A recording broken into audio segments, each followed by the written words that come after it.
is Thibaut Courtois. Like I said, it was a very close thing between him and David De Gea, um, but I just felt that De Gea had not a much worse defence, but a much more inconsistent defence in front of him. So I thought De Gea deserved the nod. So you've got Courtois there, 92 overall, some very good stats.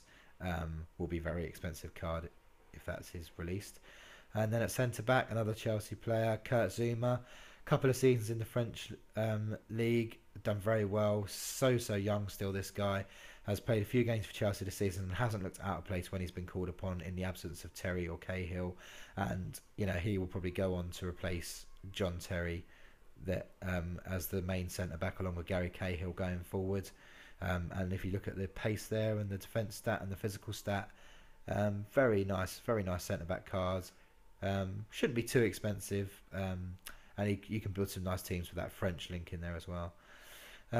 Going forward, I suppose I had to put a couple of Liverpool players in there, as much as it pains me as a United fan, but you've got to be mutual when you're doing these sort of things, and you can't argue with this little Brazilian fellow. Scored goals from outside the box for fun, has got passing of a laser at times, and Liverpool have had a distinctly average season compared to how they was doing last year.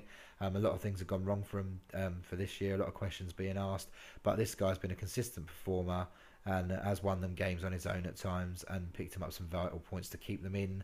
Even at this late stage of the season, they're still in with a hunt of a Champions League place, and if they are to get one, then you're looking at this guy to continue performing at the level he has. Then moving on, we have got Henderson. Once again, he hasn't had a good season by any stretch of the imagination, but the games that I've watched them where they've played good and they've done well, this guy's had a good game. So Jordan Henderson, he's got some very nice rounded stats. You could look at that and he resonates the image of a good Steven Gerrard card from a couple of years ago.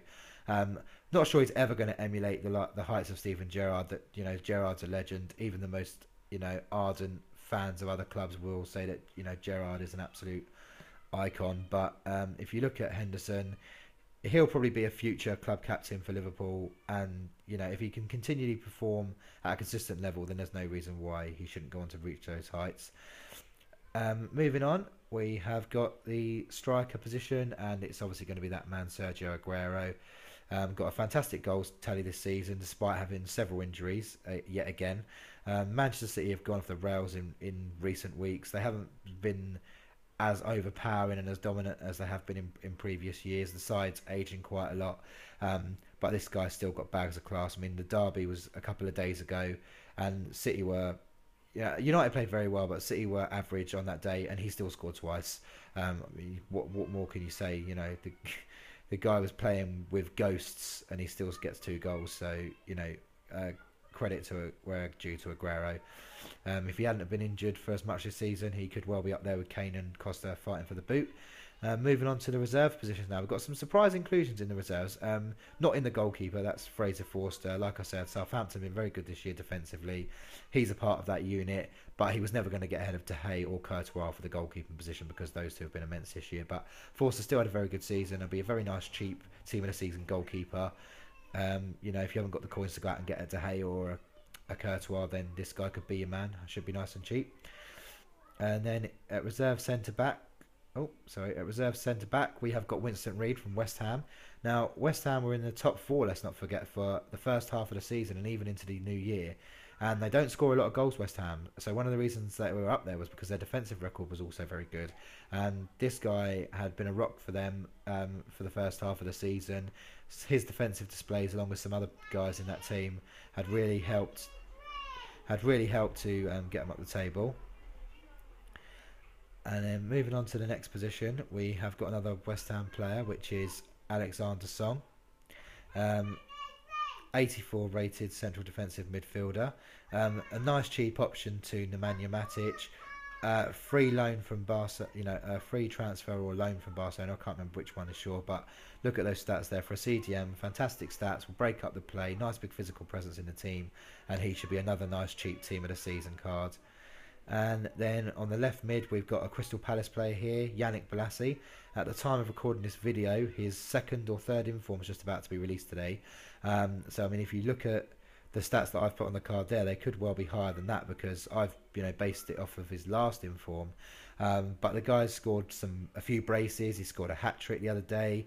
He's got several assists, and Palace have caused quite a few upsets this season. And whenever they do cause an upset or have a really good game, this guy's at the heart of that good performance. So he had to get in there for me.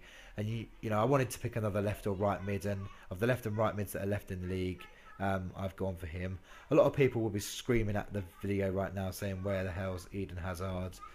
And you know, uh, it's probably rightly so. Hazard has had a very good year too.